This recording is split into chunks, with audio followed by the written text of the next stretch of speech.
Olá pessoal, estamos aqui para falar sobre o curso, um novo curso que o canal está implementando, que é o curso de regulação dos setores de infraestrutura. Acho que vocês vão curtir um curso que está dividido em vários módulos, sendo o primeiro módulo um módulo dedicado às origens do Estado Constitucional.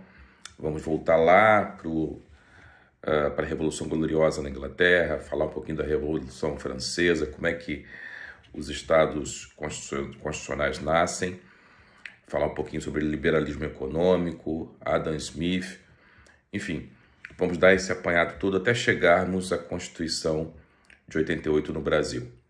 Ok? Então todos esses assuntos vão compor o primeiro módulo e depois a gente dá sequência falando no segundo módulo sobre o Estado regulador. Então eu gostaria de começar falando um pouco sobre o liberalismo clássico, né? Como é que ele começou. As raízes do liberalismo clássico estão lá na Inglaterra, né? Na luta contra toda sorte de privilégios e concessões do rei, né? Na Revolução Gloriosa de 1688. Ali o que aconteceu foi a deposição do rei Jaime II e a ascensão ao trono de Guilherme de Orange. A Revolução Gloriosa foi marcada por uma luta contra esses privilégios e o parlamento se revolta contra o rei, né, que tinha todos os poderes de aumentar impostos, de expropriar terras, enfim. Então o parlamento se revolta contra a monarquia, depõe Jaime II e institui um Estado, uma monarquia constitucional, um Estado constitucional. E o Guilherme de Orange, antes de assumir o poder, ele é obrigado a assinar o chamado Bill of Rights, né, que é a Declaração de Direitos. Então o rei permanece no poder, mas permanece no trono, mas com poderes limitados. Então, ali em 1688, com a Revolução Gloriosa, o que se dá é um grito a favor da liberdade, né? O rei já não pode mais aumentar impostos sem a aprovação do parlamento, não pode expropriar terras e não podia limitar a liberdade de expressão, que era um outro valor também muito defendido na época. E os objetivos dos vencedores com a Revolução Gloriosa foi instituir uma tolerância religiosa, né? Um governo constitucional cujo pilar é um sistema liberal, onde se respeita o direito de expressão, o direito de manifestação do pensamento.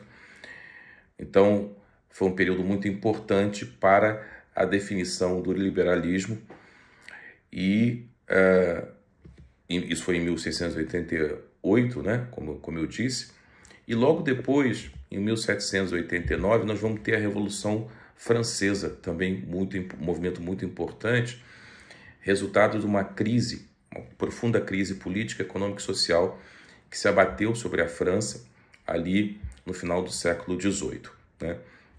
O que existia na França naquele período? Também uma monarquia absolutista, com o rei concentrando todos os poderes na sua mão, uma ordem, né, de privilégios, e ali os estados, né, a sociedade era dividida em 3 estados. O primeiro estado era composto pelo clero, o segundo estado pela nobreza e o terceiro estado pela burguesia e pelo campesinato, né? Tanto o clero quanto a nobreza gozavam de privilégios assim como isenção de pagar determinados impostos, direito de cobrar impostos sobre as suas terras, e a burguesia, o campesinato, tendo que pagar impostos e trabalhar para manter esse status de privilégios, né? Então, além do atraso que isso gerou do ponto de vista econômico, do avanço do capitalismo, sobretudo em comparação com a Inglaterra, que já tinha feito a sua revolução lá em 1688, como a gente comentou, havia também gastos elevados, né? Especialmente quando o rei se envolve A França se envolve na Revolução Americana, envia tropas para lutar a favor dos colonos. Isso causa um grande impacto na economia francesa.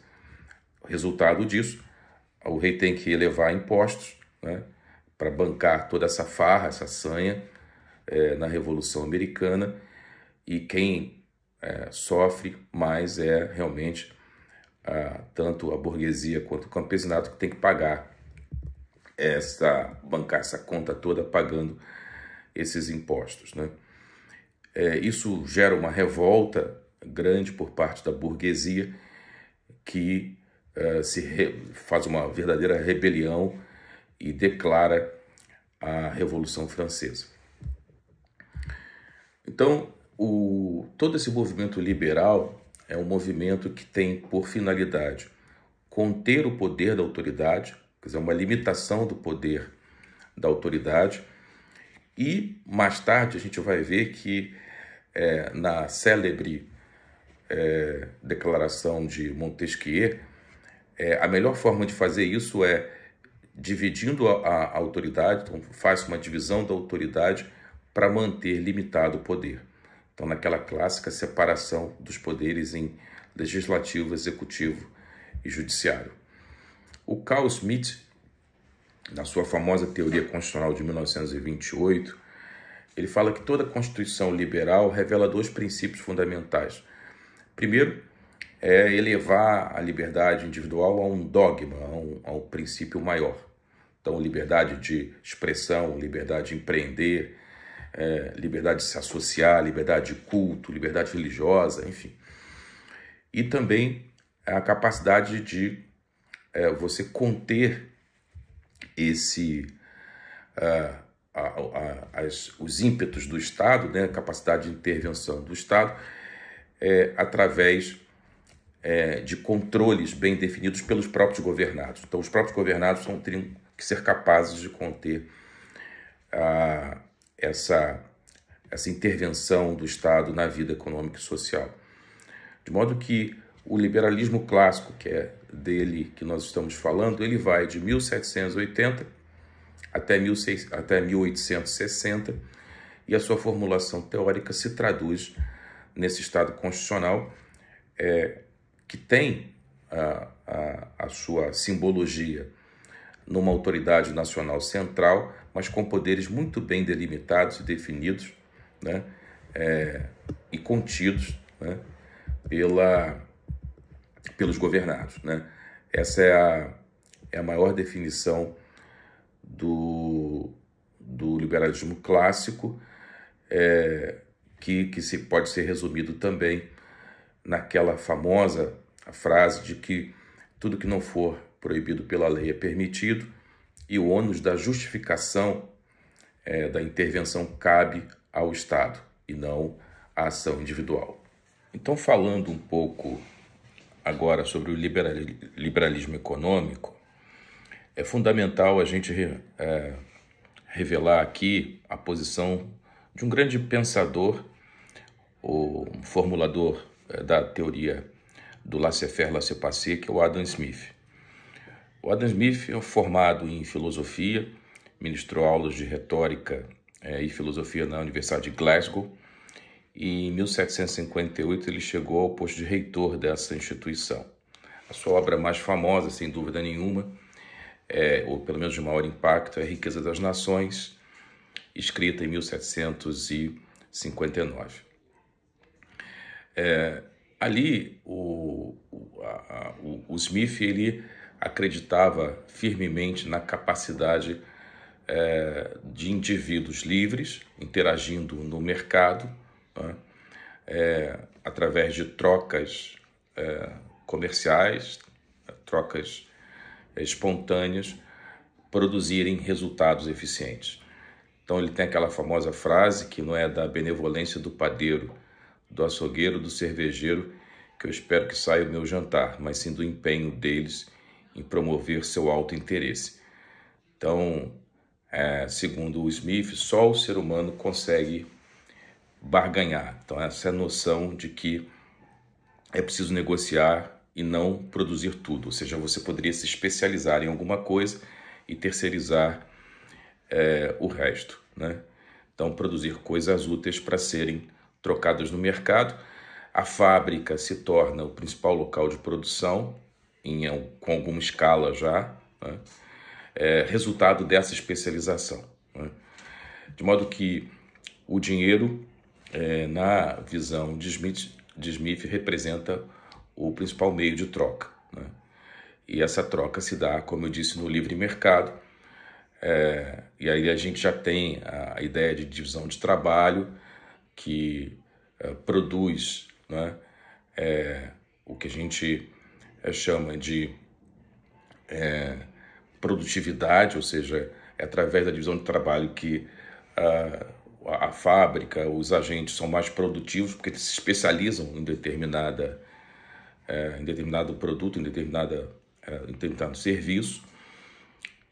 E essa troca no livre mercado se dá entre agentes livres, né?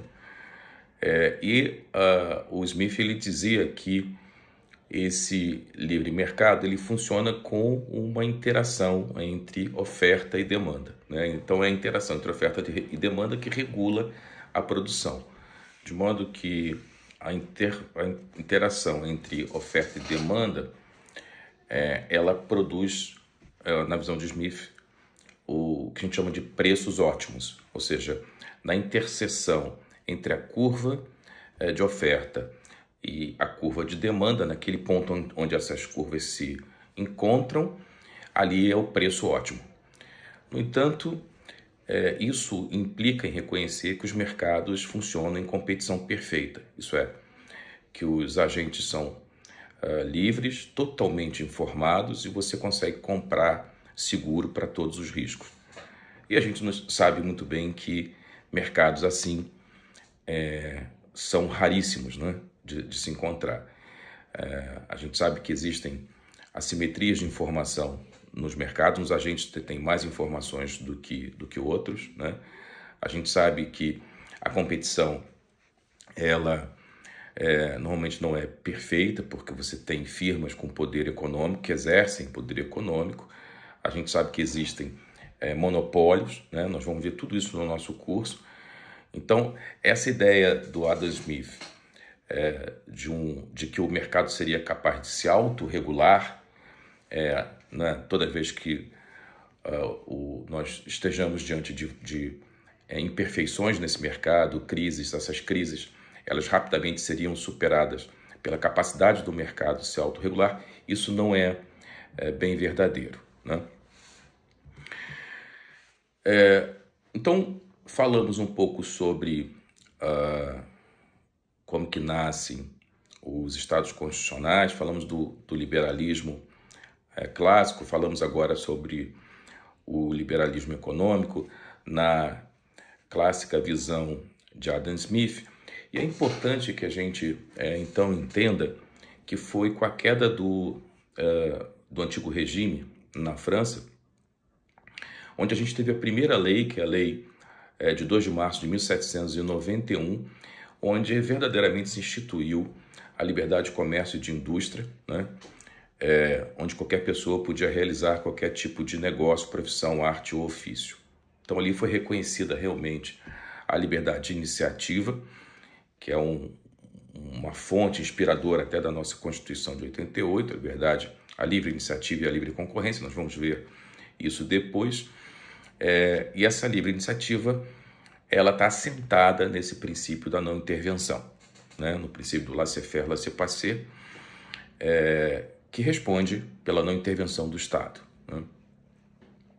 Então, a pedra de toque do Estado liberal, ela foi consolidada com a Revolução Francesa de 1789, né? E não é à toa que o Estado que nasce da Revolução Francesa é chamado do Estado burguês, porque é a burguesia que promove toda essa revolução, e a gente pode chamar até de um processo revolucionário, porque isso dura desde a queda da Bastilha, isso dura 10 anos até que Napoleão vem colocar um pouco de ordem em todas as confusões que ocorreram depois. E aqui é importante notar que Essa liberdade econômica experimentada a partir da Revolução Francesa, ela deu origem ao que a gente chama de capitalismo monopolista, ou seja, deu lugar a firmas com muito poder de mercado, aos cartéis, né, aos trusts, e foi isso que despertou, lá em 1890, a Lei Sherman, nos Estados Unidos, né, para combater essas estruturas cartelizadas, esses trusts, né, porque no fundo os americanos temiam que essa bagunça toda na ordem econômica pudesse representar a volta do socialismo, ou seja, o Estado retomando os meios de produção, e isso eles não queriam de maneira nenhuma. Então a resposta a esse capitalismo monopolista, a resposta à formação desses cartéis se deu com a lei Sherman, visando preservar esse mercado, mas coibir essa prática abusiva, né? Paralelamente a isso, o que a gente percebe é um fortalecimento das organizações operárias, né? Um movimento operário, um movimento social, pleiteando, né, direitos sociais, legitimando a participação das categorias profissionais na luta por melhores condições de trabalho. E aí, nesse momento, ali no século XX, que emerge, então, o Estado Social, né? O Estado Social nasce decorrente desse clamor das massas, né, se opondo ao Estado liberal. Diz o seguinte, olha, esse Estado liberal produziu muita iniquidade, produziu muito abuso, né, especialmente dessas empresas, desses cartéis. Então está na hora da classe trabalhadora se organizar, está na hora desses movimentos de massa ressurgirem.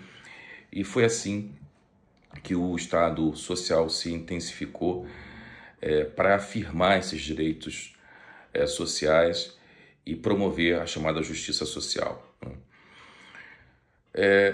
Agora, é preciso também a gente observar que mesmo durante esse período de liberdade econômica, nunca se dispensou algum tipo de regulação. Eu já quero entrar nisso para já introduzindo um pouco a ideia de regulação na cabeça aqui de vocês. E por que isso? Porque mesmo mercados que operavam de forma muito livre, de forma muito liberal, como mercados de commodities, por exemplo, esses mercados nunca dispensaram algum tipo de regulação pelos seus próprios agentes. Era uma regulação voluntária, porque promovida pelos agentes que participavam daquele mercado, mas, de certa forma, era uma autorregulação onde eles definiam o que poderia ser transacionado naquele mercado, né? Os mecanismos de enforcement, ou seja, se alguém falhasse na hora de entregar algum produto ou na hora de pagar algum produto, como é que se daria a execução disso, mecanismo de liquidação, portanto, dessas obrigações que eram pactuadas ali, e as sanções por quem desrespeitasse as regras do jogo. Então, vejam que a autorregulação, de certa forma, é uma maneira de se regular, né, a forma como os agentes operariam naquele determinado mercado. Obviamente não é uma regulação pelo Estado ainda, mas é promovida pelos próprios agentes que ali operam. Então isso desmonta um pouco a teoria smithiana da mão invisível, que dizer que o mercado se autorregulava, enfim. De certa forma, mesmo mercados muito competitivos nunca dispensaram alguma forma de regulação. Acho que essa é a mensagem principal aqui. Mas, recentemente, nós tivemos um embate entre dois grandes, notáveis economistas. Ambos viveram durante a Grande Depressão de 1929. De um lado, Hayek, que era um economista austríaco, lutou na Primeira Guerra Mundial, ganhou um prêmio Nobel em 1974. E de outro lado, o John Maynard Keynes, que era um inglês, professor também e membro do Partido Liberal. Ambos defendiam valores liberais. Eles eram a favor da liberdade de expressão, eles defendiam a propriedade privada, a liberdade de ação dos indivíduos e a sua igualdade perante a lei. Onde eles divergiam? Eles divergiam no papel, qual deveria ser o papel do Estado. Então, Keynes, por exemplo, defendia a intervenção do governo, do Estado, diante de crises, né? Ele admitia que a economia de mercado convivia com períodos de expansão e períodos de retração, né? De acordo com os ciclos de expansão e retração. E em períodos de instabilidade que produziam desempregos, o governo precisava intervir para estimular a demanda. Então, era preciso expandir o gasto público nessa hora, reduzir impostos e reduzir as taxas de juros, para que a economia voltasse a ser uma economia ativa e gerasse bem-estar. Hayek não. Hayek admitia que nem em períodos de turbulência o Estado deveria intervir, porque a intervenção do Estado levaria a distorções nos sinais de preço e poderiam criar ainda mais desequilíbrios econômicos. Bom, e aí falamos do Hayek, falamos do Keynes, e a gente não poderia completar essa análise toda sem falar de um grande pensador, e estamos falando agora no final dos anos 90, que é o Amartya Sen, um economista indiano formado em Cambridge e professor de Harvard, ganhou o Nobel de Economia em 1998, e o Amartya Sen tem um livro espetacular chamado Desenvolvimento como Liberdade. E aqui eu acho que a grande sacada do Amartya Sen foi dizer que não há desenvolvimento se você não consegue remover as principais fontes de privação da liberdade. E o que ele diz é que a geração de riqueza ela é importante para proporcionar mais liberdade. Então, é por meio da riqueza que a gente tem condições de levar a vida que a gente mais valoriza, a vida que a gente gostaria de levar, né? Quer dizer, a gente consegue, então, expandir as nossas capacidades. É essa visão que o Amartya Sen tem do desenvolvimento como liberdade, e ele propõe revisitar toda essa premissa de que a medida de geração de riqueza deve ser o PIB per capita. Ele desconstrói isso, né? Ele acha que o PIB per capita não é suficiente e que o desenvolvimento ele deve ser medido pela integração de liberdades políticas, então liberdade de expressão, eleições livres, oportunidades sociais, significa o direito de acesso a uma informação, a uma educação pública, gratuita e universal, direito à saúde de qualidade, um transporte de qualidade, a saneamento básico, quer dizer, essas capacitações que só o Estado, nesse caso, é capaz de fornecer. E já a gente vai ver por quê.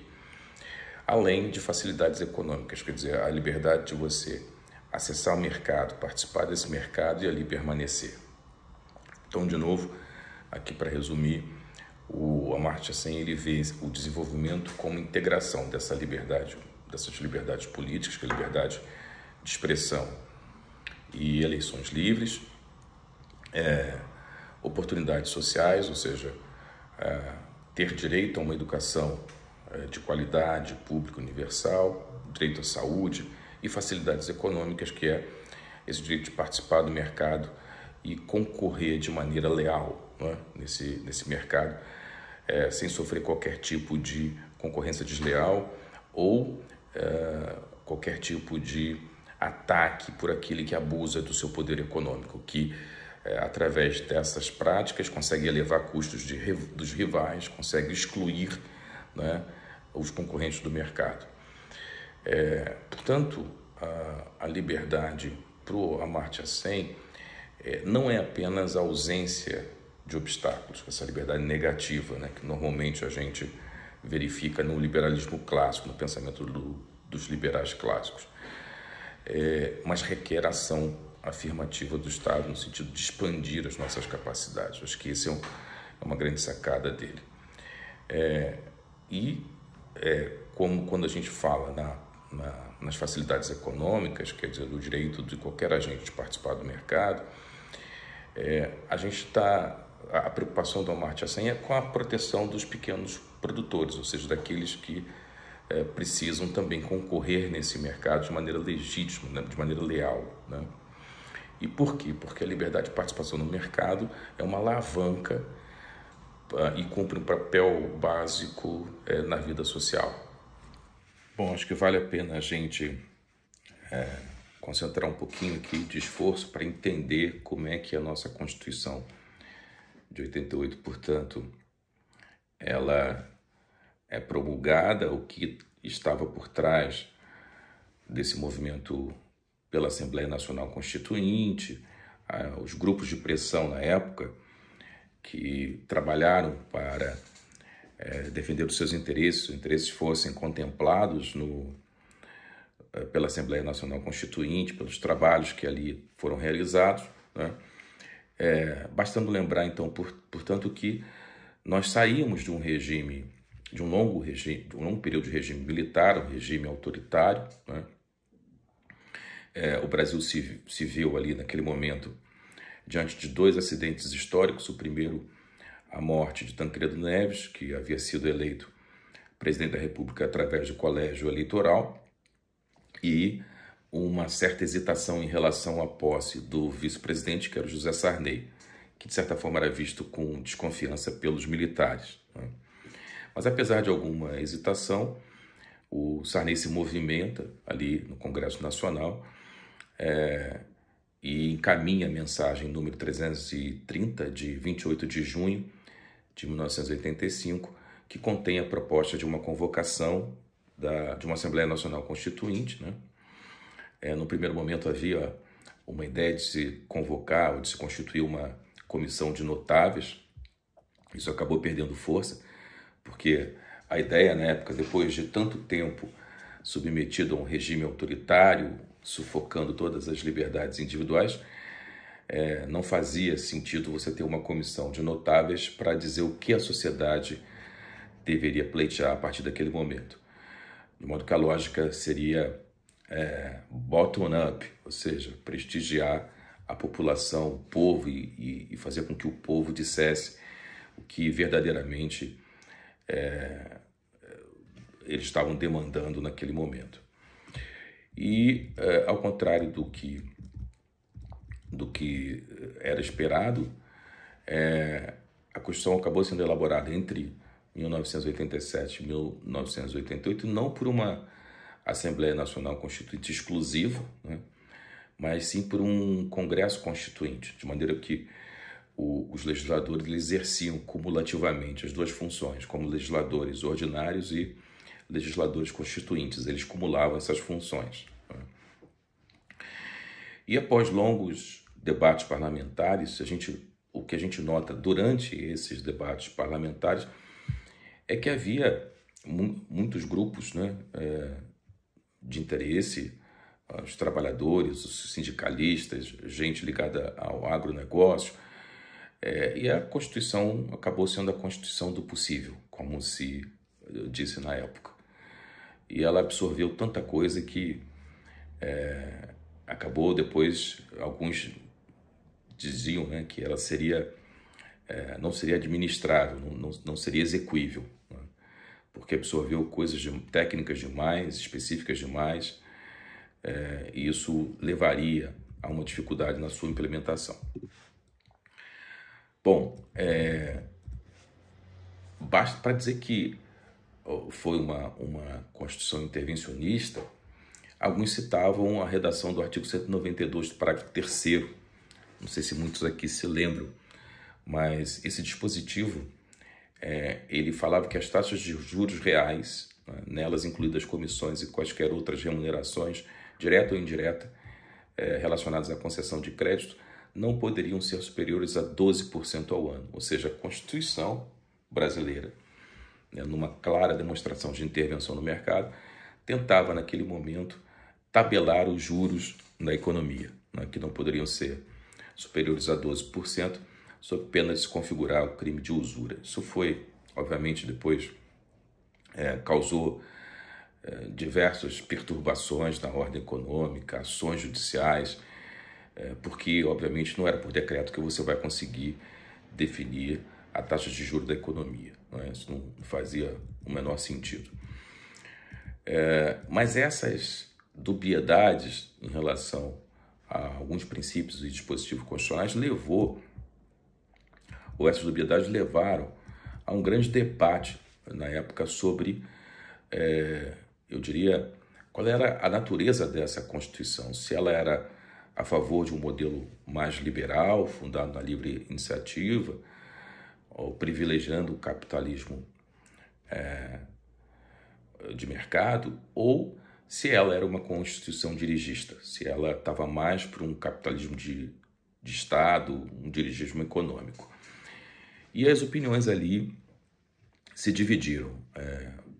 O Tércio Sampaio Ferraz advogou que o modelo era um modelo liberal, mas o Machado Horta, por exemplo, já dizia que a Constituição tinha se orientado para um modelo mais rígido, né, e ortodoxo, conduzente, então, a um dirigismo econômico.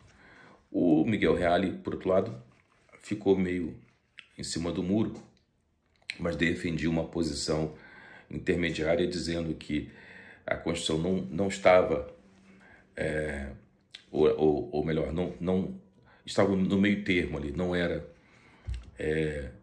tão liberal, mas também não era essa Constituição dirigista. Então, ela estava uma posição intermediária entre o liberalismo oitocentista, né, contrário a qualquer tipo de intervenção do Estado, e o dirigismo estatal. Então, ela ficou no meio do caminho. Seria digamos, uma Constituição social liberal, ou mais adepta do social liberalismo ou do neoliberalismo, como o Miguel Reale defendia. O fato é que durante muito tempo a gente realmente ficou com essa dúvida, porque ora, como eu disse, o 170 da Constituição fala que a ordem econômica é fundada na livre iniciativa, mas ao mesmo tempo trouxe no artigo no 192 o tabelamento dos juros no Brasil. Então, realmente você podia ter várias interpretações naquele momento.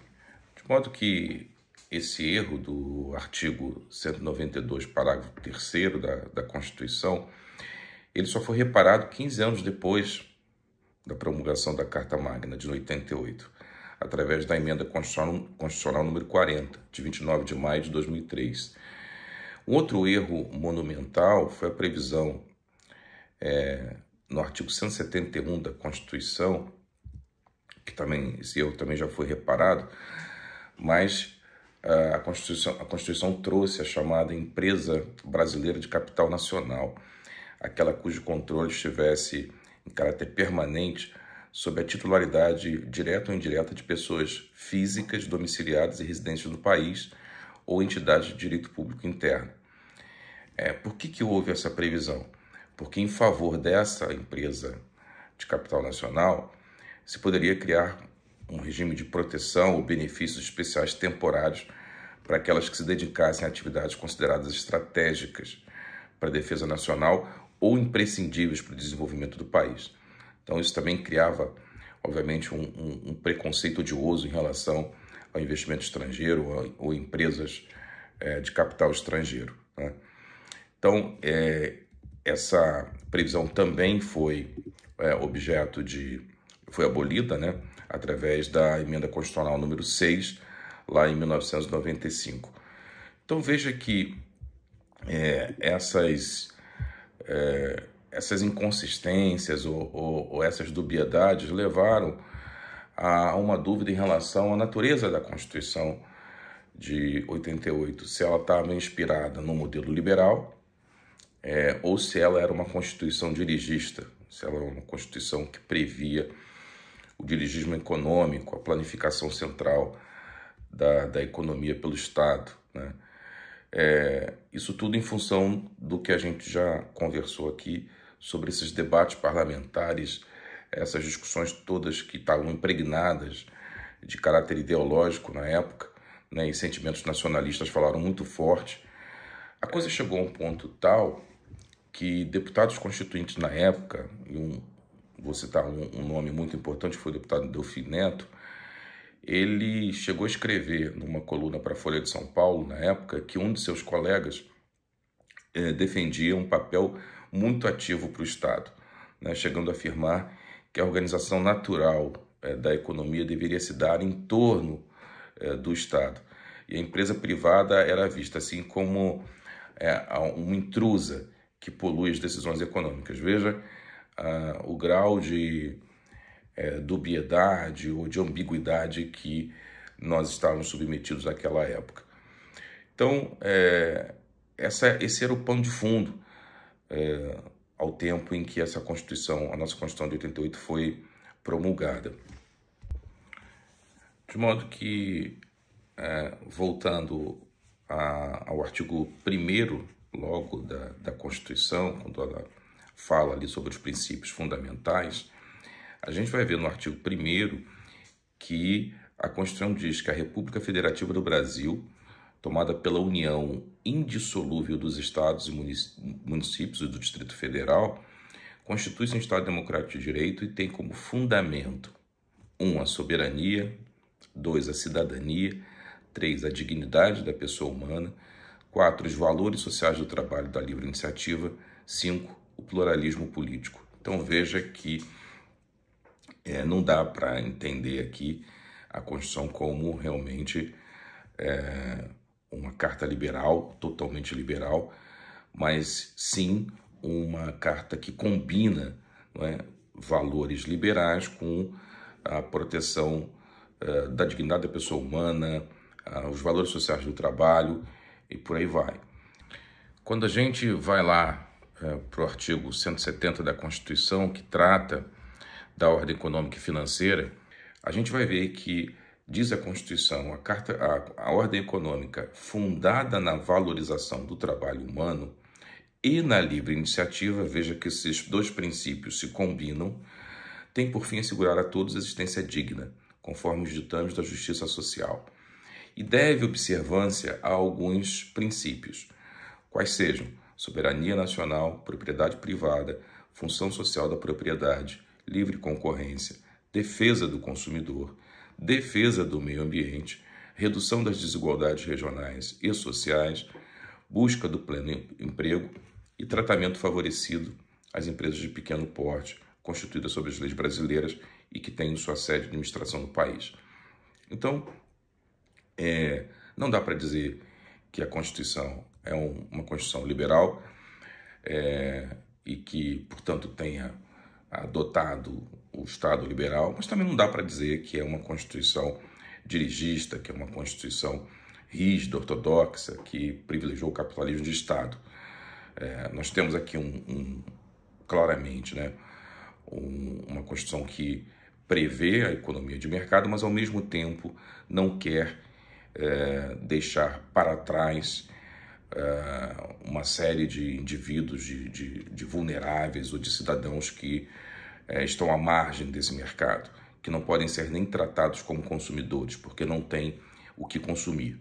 De modo que o Estado deve garantir a esses cidadãos, os mais vulneráveis, serviços públicos essenciais, educação, saúde, transporte, saneamento, como a gente já mencionou aqui. Ou seja, o Estado deveria igualar todo mundo na largada para que, aí sim, adquirida essa capacidade ou as capacidades mínimas de sobrevivência, de dignidade, as pessoas pudessem ter condições de acessar o mercado de consumo.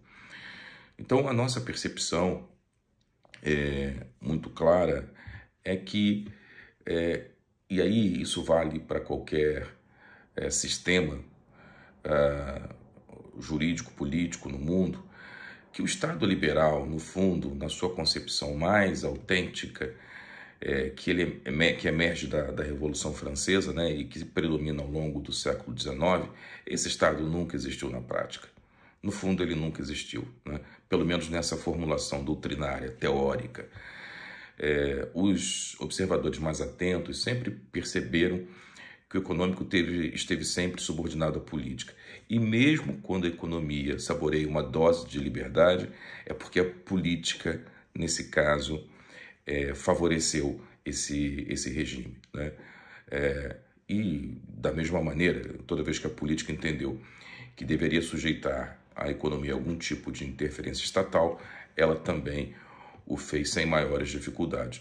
De modo que o que a gente tem, no fundo, é um movimento pendular, né? Ora, você tem um Estado de viés ou de verniz liberal, ou um pouco mais liberal, ora você tem um governo um pouco mais intervencionista. Acho que o que a gente pode citar aqui de mais recente é o governo Bolsonaro, que teve uma atitude ou buscou a liberdade econômica, inclusive foi responsável pela Lei de Liberdade Econômica em 2019, mas foi um governo com tintas mais liberais, e agora um governo do presidente Lula com tintas mais intervencionistas, um governo mais preocupado com as questões sociais. Então, de certa forma, ambos nunca também foram ou totalmente liberais ou totalmente intervencionistas. Entre o mínimo de liberdade e o mínimo de intervenção sempre tem um grau que a gente pode considerar desejável, né, para que haja um desenvolvimento econômico com satisfação das necessidades sociais. Eu acho que essa é aqui esse é o principal recado. Quer dizer, tudo depende, portanto, da gente conseguir encontrar esse grau ótimo entre esse mínimo de intervenção e o mínimo de liberdade. Mas todo o debate nessa área realmente está influenciado por ideologias. Não dá para a gente escapar disso, né?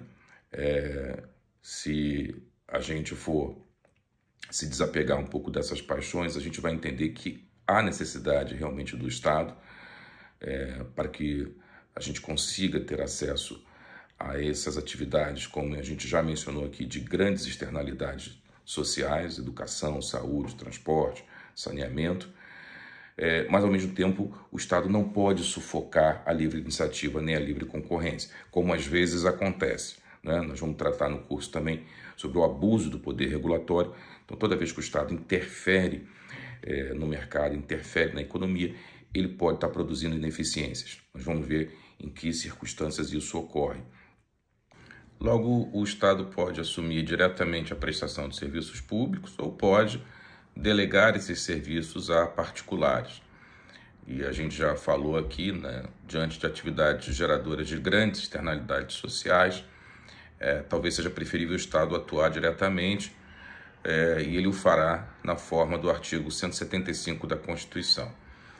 Agora, o Estado pode também decidir atuar diretamente em atividades econômicas, né, que, em tese, estariam melhores nas mãos de particulares. Mas quando o Estado, assim, o faz ou decide atuar nessas atividades econômicas, aqui existe uma trava na Constituição, porque o Estado só pode atuar quando se tratar de casos imperativos à segurança nacional ou a relevante interesse coletivo, na forma do artigo 173 da Constituição. Quando o Estado se afasta tanto da prestação de serviços quanto da atividade econômica, ele pode decidir, por exemplo, fiscalizar essas atividades. Ele pode, especialmente na atividade econômica, ele pode atuar como agente normativo e fiscalizador dessas atividades. Então, toma forma aí o Estado regulador, na forma do artigo 174 também da nossa Constituição. E para isso, para que o Estado possa exercer uma atividade regulatória, nós vamos ver todos os princípios, as teorias que informam a atividade de regulação, e não só essa regulação via agência, que é a agencificação. É um erro achar que a regulação está associada a atividades de agências reguladoras. Na maior parte das vezes, isso é verdadeiro, mas o Estado regula através da edição de leis, por exemplo, como fez a pretexto de regular o meio ambiente. A Lei da Política Nacional do Meio Ambiente, que é de 1981, traça todos os princípios e regula o meio ambiente, inclusive no aspecto de licenciamento ambiental, um caráter muito detalhado, muito rico. A mesma coisa fez com os direitos do consumidor, né, os direitos dos consumidores em 1990, através de um código muito bem sistematizado, detalhado.